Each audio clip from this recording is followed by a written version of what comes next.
When a guest walks into the Dr. Phil studio carrying a mysterious box, no one expects that what's inside will completely shatter an entire family's world. The cameras are rolling, the audience is settled, and Dr. Phil is ready for what he thinks will be another complex family dispute. But sometimes truth arrives in the most unexpected packages, and when that box opens, everything freezes. Dr. Phil has been doing this for over 3 decades. He's seen tears, rage, denial, and breakthrough moments that have changed lives. But nothing, absolutely nothing, could have prepared him for what was about to unfold on this particular afternoon.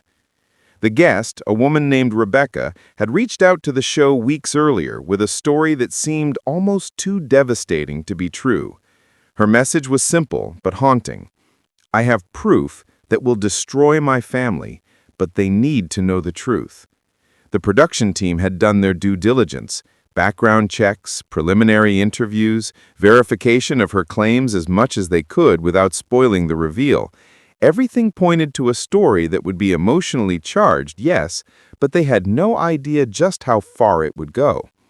Rebecca had been adamant about one thing. She would bring physical evidence. She would bring the box. And she would not open it until she was sitting across from Dr. Phil with her family present and the cameras capturing every single moment. But what no one in that studio, not even Dr. Phil himself, could anticipate was that the contents of that box would force him to do something he rarely does: stop everything. The morning of the taping, Rebecca arrived early with a worn cardboard box. Security X-rayed it. Papers, photographs, envelopes. Nothing dangerous, they let her through. Backstage, Rebecca clutched the box on her lap, her breathing steady but deliberate. 23 years of carrying this secret. In less than an hour, everything would change. On stage, Dr. Phil scanned his notes. Guest brings physical evidence, box of documents. He paused. Something about this felt different. He made a mental note to stay flexible. The audience filed in, the lights came up, the cameras rolled. Dr. Phil walked onto the stage to thunderous applause, his signature confident stride carrying him to his chair. He smiled, waved, and then settled in. "Today," he began, "we have a story that involves family secrets, hidden truths, and a woman who says she has evidence that will change everything. Please welcome Rebecca." Rebecca walked onto the stage carrying the box. The audience noticed it immediately. Murmurs rippled through the rows. Dr. Phil's eyes locked onto it. She sat down carefully, placing the box on the glass coffee table between them, her hands resting protectively on top of it. Dr. Phil leaned forward slightly, his voice calm but probing. "Rebecca, thank you for being here. I understand you've been carrying something with you for a very long time." She nodded, her lips pressed together, fighting to keep her composure. "I have, Dr. Phil, and it's in this box." Dr. Phil glanced at the box, then back at her. "Before we get to that, help me understand what brought you here today. What is it that you need to say?" Rebecca took a deep breath. Her voice was steady, but there was a tremor underneath, like a fault line about to shift. 23 years ago, my father died, or at least that's what we were told. My mother said he had a heart attack, that it was sudden, that we should just move on. We were young, my brother and I. We believed her. We grieved, we moved on. But I never felt right about it. There were too many things that didn't add up." Dr. Phil nodded slowly, his face unreadable. "What kind of things?" Rebecca's hands tightened on the box. "My mother refused to talk about him. She packed up everything, every photo, every document, every trace of him, and she locked it away. She told us it was too painful, but it wasn't grief, Dr. Phil. It was guilt." The audience was silent now, leaning forward in their seats. Dr. Phil's expressions shifted slightly, his instincts telling him this was about to go somewhere he hadn't expected.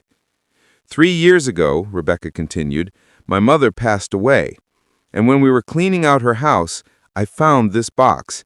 hidden in the back of her closet under old blankets, pushed so far back you'd never see it unless you were looking for it. Inside were things she never wanted us to see.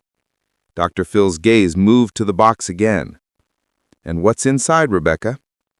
She hesitated, her eyes filling with tears. "The truth." Subscribe and leave a comment because the most powerful part of this story is still ahead. Dr. Phil leaned back slightly, giving her space but keeping his focus locked on her. "Rebecca, I need you to help me understand. You said your mother told you your father died of a heart attack. Are you saying that's not true?" Rebecca shook her head. "No, Dr. Phil. He didn't die of a heart attack. He didn't die at all." The words hung in the air like a grenade that hadn't exploded yet. The audience gasped audibly. Even Dr. Phil, who had heard thousands of confessions, looked momentarily stunned. "I'm sorry, what?" he said, his voice measured but with an edge of disbelief. Rebecca reached for the box, her hands trembling now. "My father is alive. He's been alive this entire time. My mother lied to us. She told us he was dead because she wanted to erase him from our lives. And this box, everything in here, it proves it." Dr. Phil stared at her, processing. Then he looked at the box, then back at her. "Rebecca, that's an extraordinary claim. I need you to walk me through this. What exactly is in that box?" She placed her hands on the lid, ready to open it, but then paused. "Before I show you, I need to tell you something else. My brother doesn't know. He's here today. He's backstage and he has no idea what I'm about to reveal." Dr. Phil's eyes widened slightly. He turned to the producer off camera. "Her brother is here." The producer nodded. Dr. Phil turned back to Rebecca. "Does he know you're going to tell him this today?" She shook her head. "No. But he needs to know. We both need to know the truth, and I need you to help me tell him." Dr. Phil sat back in his chair, his mind clearly working through the implications. This was no longer just a reveal. This was an intervention. This was a family about to be torn apart or put back together, and it was all going to happen live on his stage. He made a decision. "Okay, before we bring him out, I need to see what's in that box. I need to understand what we're dealing with here." Rebecca nodded and slowly lifted the lid. Inside were stacks of old photographs, letters with foreign postmarks, legal documents, and right on top, a DNA test result envelope. Dr. Phil leaned forward, his eyes scanning the contents. He reached in and carefully pulled out one of the photographs. It showed a man, mid-50s, standing in front of what looked like a small house, smiling at the camera. The timestamp on the photo read 2018, 7 years ago. Dr. Phil looked up at Rebecca. "Who is this?" Her voice cracked. "That's my father. That photo was taken 7 years after he supposedly died." Dr. Phil set the photo down and reached for one of the letters. It was addressed to Rebecca's mother, postmarked from a small town in Oregon dated 15 years ago. He didn't read it aloud, but his face said everything. He put it back in the box and looked directly at Rebecca. "How did you find him?" She wiped her eyes. "I hired a private investigator. It took 2 years, but we found him. He's been living under a different name in Oregon this whole time, and he had no idea we thought he was dead." Dr. Phil paused mid-sentence. The studio went completely silent. He stood up, something he rarely does in the middle of a segment. He turned to the camera, then to the audience, then back to Rebecca. "Hold on," he said, his voice quiet but commanding. "Stop the tape." The director in the control room hesitated for a moment, then signaled to cut. The cameras kept rolling in standby mode, but Dr. Phil had effectively paused everything. He walked over to Rebecca, crouched down beside her chair, and spoke to her in a voice too low for the microphones to pick up clearly. The audience watched in stunned silence. This was not part of the script.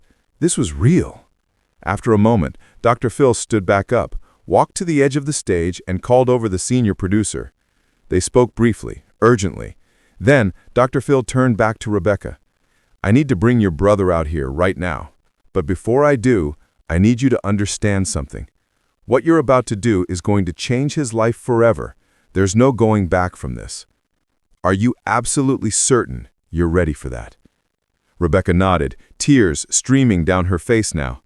"I've been ready for 3 years, Dr. Phil. He deserves to know." Dr. Phil took a breath, nodded, and then turned to the audience. "What you're witnessing right now is not something we planned.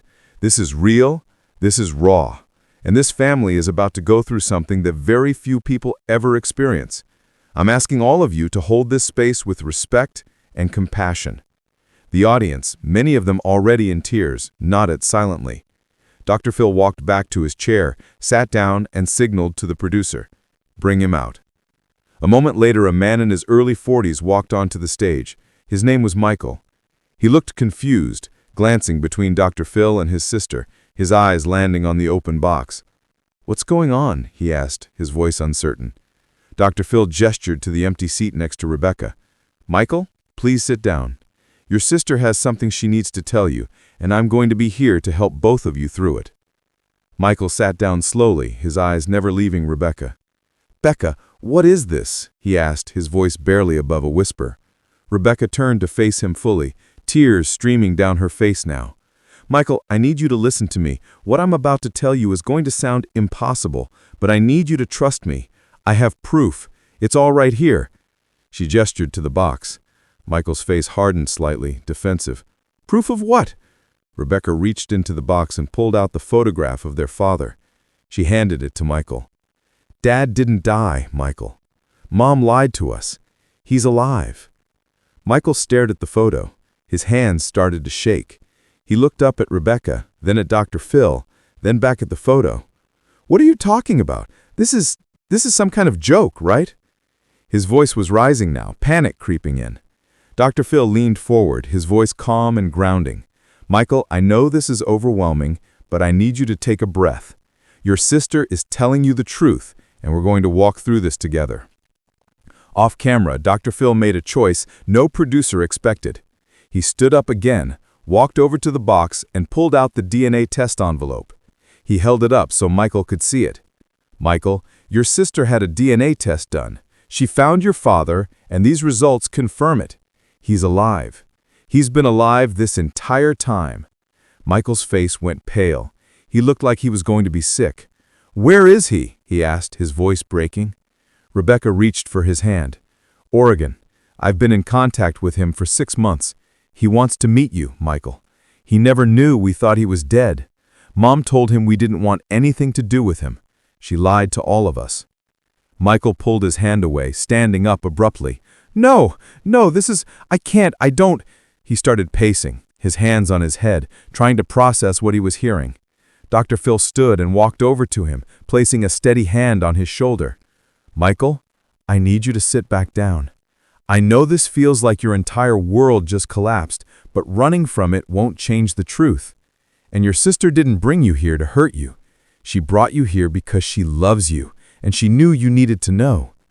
Michael looked at Dr. Phil, his eyes filled with confusion, anger, and grief all at once. "How could she do this to us?" he asked, his voice breaking. "How could Mom lie about something like this?" Dr. Phil's voice was firm but compassionate.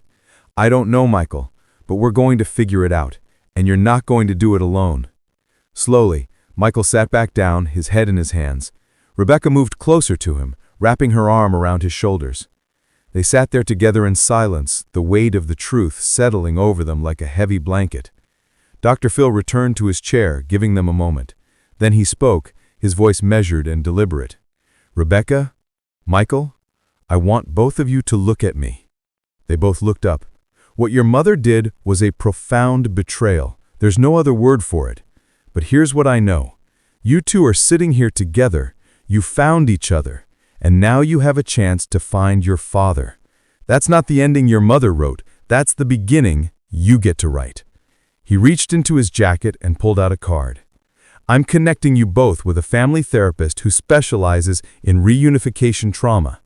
You're going to need support through this, and I'm personally going to make sure you get it." He handed the card to Rebecca, then looked directly at Michael. Your father is waiting to hear from you. When you're ready, we'll help facilitate that meeting, but only when you're ready." Michael nodded slowly, unable to speak. Rebecca squeezed his hand. But what happened next is something no one in the room or watching at home saw coming. Dr. Phil stood one final time and walked to the edge of the stage. "I want to tell you something," he said, his voice breaking slightly. "In 30 years of doing this, I've never seen a family torn apart like this and then given a chance to rebuild. That box," he pointed to it, "that box was supposed to destroy you, but instead it freed you. That's the power of truth, even when it hurts." The audience stood and applauded, many wiping tears from their faces. Rebecca and Michael stood together, holding each other as the weight of decades finally lifted. Share and subscribe. Make sure this story is never forgotten. 3 months later, Dr. Phil received a letter. Inside was a photograph. Rebecca, Michael, and their father standing together for the first time in 23 years. On the back, someone had written, "Thank you for helping us find our way home." Dr. Phil kept that photo in his office because some truths are too powerful to stay buried, and some families are too strong to stay broken.